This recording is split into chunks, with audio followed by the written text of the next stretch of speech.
So let me ask you this. So I love chickens. I have 24 of them, and I have a border collie that her job is to watch the chickens. There's certain things that when she starts doing them, I know that means there's a fox in the yard, and I know she's got to go handle that. So let me ask you, like, in all the time you've been watching investment, what things do you look for that tells you something's wrong? And I guess what actions that make you cause or cause for you, Ooh, I guess. that is such a good question. I used to have a border collie too. She used to herd my kids. She would just chase them around She's the a chicken house. herding border collie. Right? Yeah. But I love that because with every investment, there's always going to be signs here and there. And I would say one of the biggest ones is communication breakdowns. So, real estate is a team sport. Whether you are investing in a rental property on your own or you're investing in a bigger syndication, there's always multiple people involved. And so, for us, often we have partners in these respective markets that we're investing in. And so the first sign that something may be going awry is if the communication starts to break down between us and the partners or the partners and the property managers, or something's not quite adding up.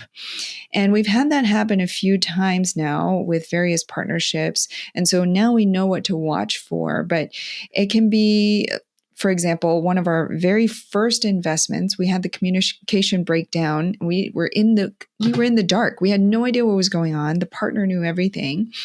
And what we realized was actually before we closed on the property, before we acquired it, the appraisal for the property actually came in substantially lower than what the partner had projected, to the tune of, I think, $400,000, which was significant on this. It was a smaller property. Sure.